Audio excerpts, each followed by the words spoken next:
오늘 말씀의 제목은 삶의 근본적인 방향에 대한 선언입니다. 새같이 내 산으로 도망하라. 이 말을 들었을 때 여러분 어떤 생각 드시나요? 추측할 수 있는 건 도망하라고 했으니까 지금 위험한 상황이라는 걸 알 수 있겠죠. 또 이미 도망을 했다면 지금 그곳이 위험하다는 것처럼 들릴 수가 있습니다. 이 말은 누군가가 지금 다윗에게 한 이야기입니다. 다윗은 이 말을 들었을 때 그 마음속에 어떤 생각이 들었을까요? 만약 다윗이 또는 우리가 생명의 위협을 받고 있는 상황이라면 그때 이 말을 듣게 된다면 이 말은 매우 합리적인 조언으로 들렸을 겁니다. 실제로 많은 사람들이 이런 상황에서 이런 조언을 듣고 도망하기도 하겠죠. 그리고 그것이 지혜로운 선택인 것처럼 보일 수 있습니다. 하지만 오늘 우리가 읽었던 본문에서는 그렇지가 않습니다. 그래서 다윗은 이 조언을 거부합니다. 왜일까요? 다윗의 이 거부가 단순한 그의 고집이나 그의 용기가 문제가 아니었습니다. 이 선택은 다윗의 인생에서 가장 근본적인 진리들에 대한 깊은 이해에서 나온 그의 선택이었기 때문입니다. 한마디로 다윗의 신앙적인 선택이었기 때문입니다. 다윗은 이미 하나님께로 피해 있었던 상황입니다. 내가 여호와께 피하였거늘. 다윗이 만약 지금 하나님이 아닌 세상적인 것들로부터 보호를 구하거나 또 단순히 목숨을 위해서 도망하였다면 그는 자신이 지금까지 의지해왔던 하나님을 신뢰하는 삶에서 벗어나게 된다는 것을 너무 잘 알고 있었기 때문입니다. 그래서 오늘 우리는 다윗의 위기 가운데서도 하나님께로 피하였던 이 믿음의 선택을 통해서 두 가지 중요한 진리를 한번 살펴보려고 합니다. 첫 번째는 세상적인 도망, 그 도망이 우리의 삶의 근본적인 진리라 할 수 있는 하나님에 대한 신뢰를 어떻게 파괴하는지를 살펴보려고 합니다. 두 번째는 하나님이 우리에게 어떻게 궁극적으로 보호하시고 역사하시는지를 그 안전을 제공해 주시는지를 살펴보려고 합니다. 오늘 말씀을 통해서 나의 삶의 근본적인 방향을 올바르게 설정하고 선언할 수 있는 우리 모두가 되기를 소망합니다. 첫 번째입니다. 근본적인 진리를 버리는 도망의 위험에 대해서 한번 이야기해 보려고 합니다. 시편 11편 1절 말씀입니다. 읽어보겠습니다. 내가 여호와께 피하였거늘 너희가 내 영혼에게 새같이 내 산으로 도망하라 함은 어찌함인가. 아멘. 다윗에게 새같이 내 산으로 도망하라고 말한 사람들은 악의를 가지고 있었을까요? 저는 그렇지 않을 거라 생각합니다. 도망가라 했으니 너가 살아라 라는 그런 의미겠죠. 오히려 그들은 다윗의 안전을 염려하고 선한 의도를 가지고 말을 했을 수도 있습니다. 왜냐하면 지금 다윗이 겪고 있는 현실적인 상황은 사울의 추격이 점점 심해지고 정치적으로도 상황이 불리해져 있는 그런 상황으로 보였기 때문입니다. 하지만 다윗은 이런 조언 뒤에 숨어있는 더 깊은 문제를 살펴보았습니다.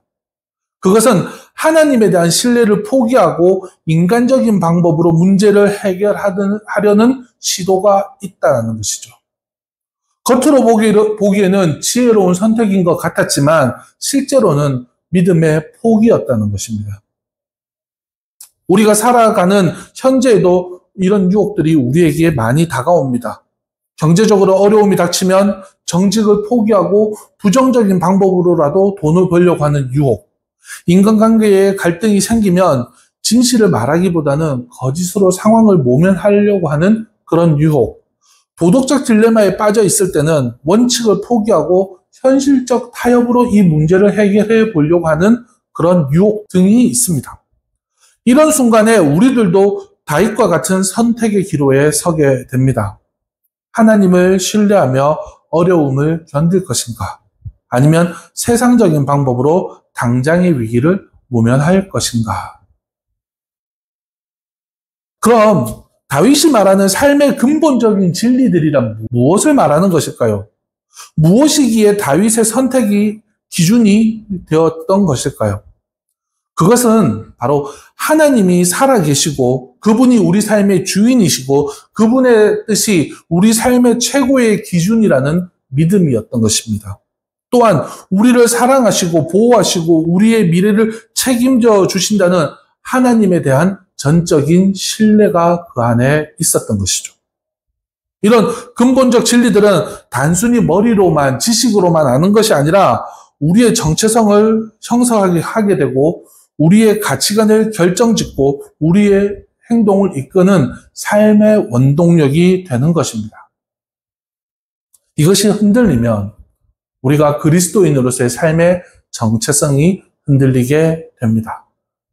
만약 다윗이 하나님이 아닌 세상적인 것들로부터 자신의 보호를 구한다면 그것은 바로 근본적 진리를 부정하는 것이 된다는 것을 다윗은 너무나 잘 알고 있었던 겁니다. 그것은 하나님보다 인간의 지혜를 더 신뢰하는 것을 의미하는 것이었고 하나님의 보호보다는 인간의 방법을 더 확실하게 여긴다는 뜻을 포함하고 있기 때문입니다. 오늘날 지금을 살아가는 우리들에게도 산으로 도망하라는 조언은 어떤 모습으로 다가올까요? 그것은 더 이상 문자적으로 도망이라는 말로 끝나지 않습니다. 오히려 훨씬 더 교묘하고 합리적인 방법으로 우리의 삶을 유혹할 수도 있기 때문입니다. 예를 들어볼까요? 첫 번째는 성공과 부입니다. 성공과 부를 통해서 안전을 추구하는 것이죠. 여러분, 돈을 많이 벌고 더 높은 지위에 오르고 더 높은 영향력을 가지는 것, 그럼으로써 내 안전을 확보하려는 것, 이것 자체로는 나쁜 것이 아니죠. 하지만 이것들이 하나님을 대신하는 순간 우리의 피할 곳이 될 때 문제가 되는 것입니다. 두 번째로 기술과 정보, 날로 발전합니다. 엄청나게 빠르게 발전하고 있습니다. 우리는 더 많은 정보를 가지고 더 정확한 예측을 하고 더 완벽한 계획을 세움으로써 내 삶의 불확실성을 제거해 가려고 합니다. 하지만 이것이 내가 하나님을 의존하려고 하는 것을 대신할 때 그것은 우리 삶의 근본적인 진리를 위협하게 되는 것입니다. 소비와 향락도 마찬가지입니다. 어려운 현실이 직면했을 때 쇼핑이나 오랑이나 여행을 통해서 그 상황을 잊으려고 합니다. 이런 것들도 그 자체로는 나쁘지 않을 수 있습니다. 하지만 우리의 근본적인 문제를 해결해 줄 수는 없다는 겁니다. 심지어 여러분, 종교적인 활동도 마찬가지입니다. 현실의 어려운 문제들을 해결하기 위해서 구체적으로 하나님을 찾아가고 하나님을 의지하는 것 대신에 기도나 예배나 봉사 같은 종교적인 활동에만 집중하는 것. 그럼으로써 내가 이 직면될 문제들을 회피하는 것, 도망가는 것, 그것도 문제일 수가 있다는 겁니다. 이렇게 삶의 근본적인 진리를 포기하고 세상적인 모습의 도망을 선택할 때 이것들이 가지고 오는 아주 심각한 결과물이 우리에게 있다는 겁니다. 어떤 것들이 있을까요? 그것은 우리의 영적 감각들을 무디게 한다는 것입니다. 하나님에 대한 의존 대신에 인간적인 방법에 의존하기 시작하면 우리는 점점 하나님의 음성을 듣지 못하게 됩니다. 성령의 인도하심에 둔감해지고 하나님의 뜻도 발견할 수 없게 되죠. 그런 능력을 점점 잃어가게 됩니다. 그리고 마침내는 믿음이 약해지거나 믿음이 사라져 갑니다. 믿음이라는 게 사실 여러분 시련을 통해서 조금씩 검증되어지고 그렇게 강화되어지고 성장되어져 가는 것인데 도망이라는 것은 이런 기회를 원천적으로 차단해 버린다는 겁니다. 도망이 나쁜 게 아니라 이 도망이라는 것이 내가 위기를 통하여서 하나님께 의지하는 것을 통하여 믿음이 성장할 수 있는 기회를 막아버린다는 것이죠. 그래서 영적으로 성장하는 것들이 어려워진다는 겁니다. 더 나아가 이 도망은 우리의 정체성을 혼란스럽게 만들어 버립니다. 우리가 누구인지, 우리가 무엇을 위해 살아가고 있는지, 우리의 진정한 가치가 무엇인지를 잊게 만들어 버립니다. 왜? 위기 가운데 하나님을 찾기보다 산으로 도망하려고 하니까. 위기 가운데 하나님을 의지함으로 내가 누구인지를 깨달아야 되는데 위기 가운데 세상적인 판단으로 옳다라고 생각하는 걸 찾아가 버리니까 내 정체성이 그리스도인인지 아닌지를 잊어버리게 되는 것이죠.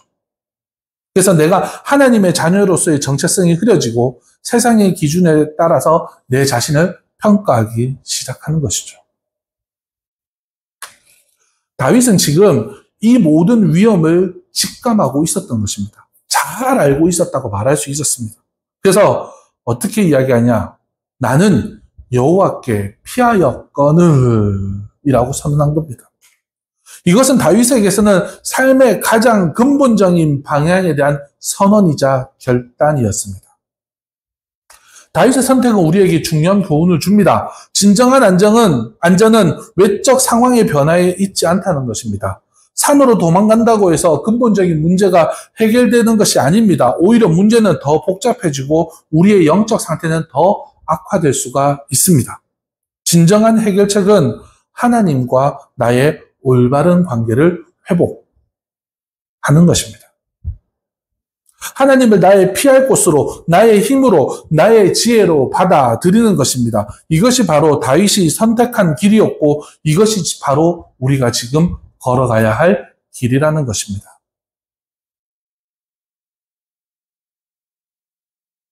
두 번째로 삶의 근본적인 방향은 하늘에 계신 하나님에 대해서 하나님이 우리가 그런 선택을 했을 때 어떻게 우리를 보호하시는지를 살펴보도록 하겠습니다.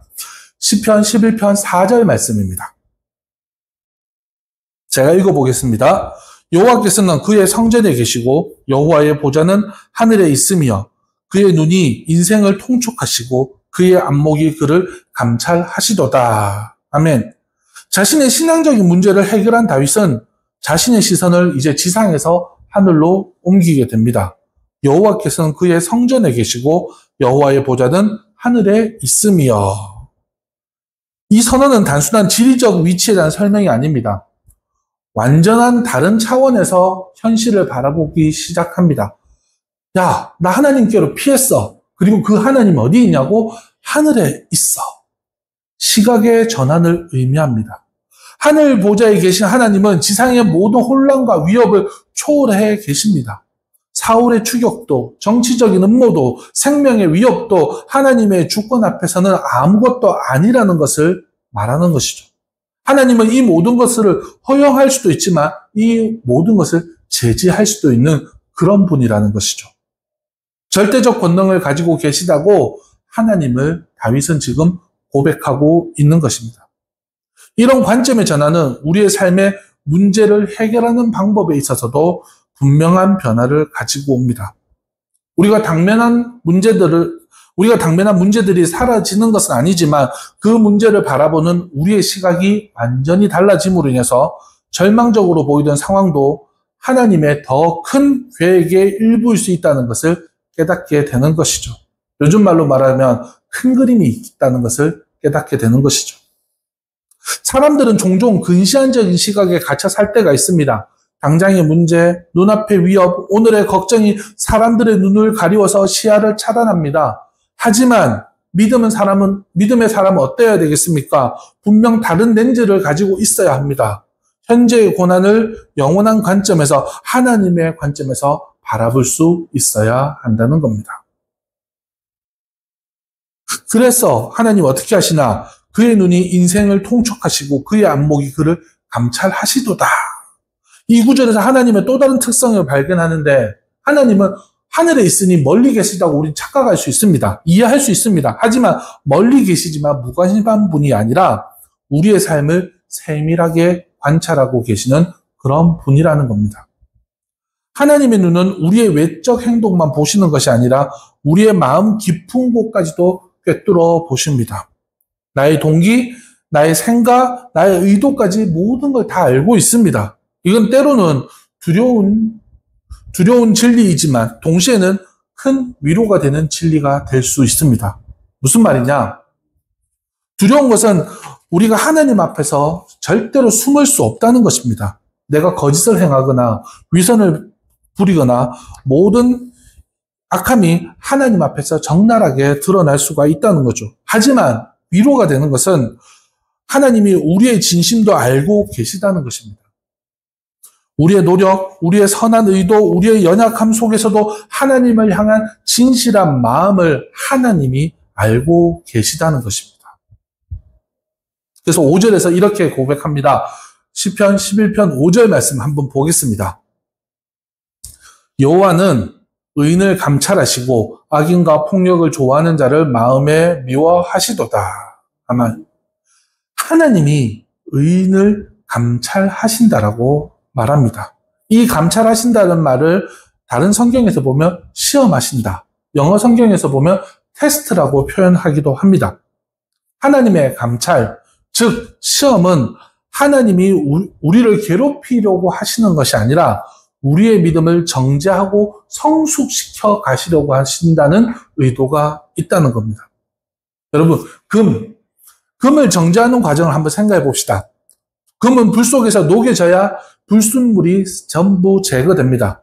그 과정은 금에게 있어서는 고통스러울 수 있겠지만 금의 가치를 위해서는 분명한 필요한 조건입니다. 마찬가지로 우리의 믿음도 시련의 불 속에서 정죄되어야만이 순금 같은 믿음이 되는 것이죠. 하나님의 시험은 우리의 믿음이 진짜인지 가짜인지를 드러나게 하는 것이죠. 형편이 좋을 때는 누구나 하나님을 잘 믿습니다. 하지만 어려운 상황 속에서도 하나님을 신뢰할 수 있는가? 고난 중에서도 하나님의 선하심을 의심하지 않을 수 있는가? 어려움 중에 세상이 아닌 하나님께로 피할 수 있는가? 이것을 통하여 우리의 진정한 믿음을 하나님은 시험하신다는 겁니다. 다윗도 지금 이런 시험의 과정을 거치고 있었습니다. 사울의 추격, 생명의 위협, 정치적 고립, 이 모든 것들이 다윗의 믿음을 시험하는 과정이었습니다. 그리고 결과는 적이지만 다윗은 이 모든 시험을 통과했습니다. 그래서 다윗의 시편들이 오늘날까지 우리에게 위로가 되고 힘이 되고 소망이 되는 것입니다. 오늘날을 살아가는 그리스도인들인 우리들도 마찬가지입니다. 우리가 겪는 어려움들은 단순히 우연이나 불행으로 보지 말고 하나님의 시험의 과정일 수 있다는 것을 그런 관점에서 우리는 바라보아야 한다는 것입니다. 결국 이런 관점이 우리가 고난을 더 의미 있게 받아들이고 더 성숙한 믿음으로 성장할 수 있도록 하기 때문입니다. 의인에 대해서 하나님이 이렇게 하신다면 그럼 하나님은 악인에 대해서 어떻게 하실까요? 5절 뒷부분에 나오죠. 악인과 폭력을 좋아하는 자를 마음에 미워하시도다. 여러분, 하나님은 거룩하십니다. 거룩하신 하나님은 악을 미워하는 분입니다. 이건 하나님의 사랑과 모순되는 것이 아니라 오히려 하나님의 완전한 사랑을 표현하는 것이죠. 진정한 사랑은 악을 용납하지 않는 것입니다. 부모가 자녀를 사랑하기 때문에 자녀의 잘못된 행동을 징계하듯이 하나님도 세상을 사랑하시기 때문에 악을 심판하십니다. 만약 하나님이 악을 그대로 두신다면 오히려 그건 선을 배신하는 행위일 수 있습니다. 자, 6절 말씀 한번 다 같이 읽어보겠습니다. 시편 6절 말씀. 악인에게 그물을 던지시리니 불과 유황과 태우는 바람이 그들의 잔에 소득이 되리로다. 아멘. 하나님의 심판이 얼마나 철저한지를 지금 6절에서 보여주고 있습니다. 단순히 복수심에서 나온 것이 아니라 우주적 정의가 실현되고 있다는 것을 보여주고 있습니다. 이런 하나님의 심판에 대한 확신은 오히려 우리에게 큰 위로가 되지 않습니까? 때로 우리는 악이 승리하는 것처럼 보이는 현실에서 좌절할 때가 있습니다. 부정적인 사람들이 성공하고 선한 사람들이 고난받는 현실을 보며 하나님의 공의를 의심할 때도 있습니다. 하지만 하나님의 시각은 우리의 시각과 다릅니다. 하나님은 모든 것을 보고 계시고 지금 모든 것을 계산하고 계십니다. 당장은 악이 승리하는 것처럼 보일지라도 결국에는 하나님이 공의를 실현하실 줄 믿습니다. 이것이 다윗의 선택의 원인이자 포기할 수 없었던 근본적인 진리가 아닌가 생각을 해봅니다. 그리고 마지막 절에 이렇게 표현합니다. 11편 7절. 여호와는 의로우사 의로운 일을 좋아하시나니 정직한 자는 그의 얼굴을 배우리로다. 아멘. 마지막 구절에서 아름다운 약속을 하십니다. 하나님은 본질적으로 의로운 분이십니다. 또한 하나님은 의롭기에 의로운 일을 좋아하십니다. 그래서 선이 승리하는 것을 더욱더 원하십니다. 이것이 우리가 선한 일을 할 때 하나님의 기쁨이 되는 이유입니다. 그리고 정직한 자는 하나님의 얼굴을 볼 수 있을 것이라고 약속합니다. 이건 단순히 천국에서 하나님을 보는 것만을 의미하지 않습니다. 그것은 지금 여기서 우리의 일상 속에서도 하나님의 임재를 경험할 수 있다는 것을 고백하는 것이죠. 하나님의 얼굴을 본다는 것은 하나님과의 친밀한 교제를 의미합니다. 우리의 기도가 응답되는 것, 우리의 삶에 하나님의 인도하심이 나타나는 것, 우리의 마음에 하나님의 평강이 임하는 것. 이것이 하나님을 만나는 것이고 하나님의 얼굴을 보는 것입니다. 그리고 이것은 삶의 근본적인 방향이 하나님께 향한 이들이 받게 되는 축복의 약속이라는 것이죠. 그리고 이 약속이 우리 모두의 축복이 되기를 간절히 소망합니다. 말씀 마무리하겠습니다. 여러분, 우리는 모두 위기의 순간을 맞이할 수 있습니다. 그 순간에 우리는 선택을 해야 됩니다. 도망을 칠 것인가 아니면 하나님 안에 서 있을 것인가. 시편 11편에서 다윗은 바로 이런 상황에 주변 사람들이 새같이 너의 산으로 도망하라라고 조언했지만 다윗은 놀라운 대답을 했죠. 나는 여호와께 피하였거늘 나는 이미 하나님께 피하여 있는데 왜 도망가라고 하느냐. 다윗의 고백, 바로 이것은 그의 삶의 근본적인 방향에 대한 선언이었습니다. 그는 세상적인 도망의 유혹을 절대적으로 거부하고 하나님을 자신의 진정한 피난처로 지금 선택하고 고백하고 있는 것이죠. 물론 다윗이 보여준 길이 그렇게 쉬운 길만 아닐 수 있습니다. 하지만 그것이 유일한 진짜 길입니다. 하나님을 피할 곳으로 선택하는 것은 우리의 근본적인 진리를 지키는 것이고 하나님의 주권과 공의를 우리가 온전히 신뢰하며 나아가고 믿음으로 고백하는 것입니다. 여호와는 의로우사 의로운 일을 좋아하시나니 정직한 자는 그의 얼굴을 배우리로다. 이 약속이 우리의 삶에서 온전히 성취되기를 간절히 소망합니다. 우리가 다윗처럼 하나님을 우리의 진정한 피할 곳으로 선택하고 하나님의 얼굴을 보는 특권을 천국에서만 누릴 뿐 아니라 이 땅을 살아가는 동안 하나님이 베풀어 놓으신 그 은혜 가운데 마음껏 누리며 살아가시기를 간절히 축복합니다.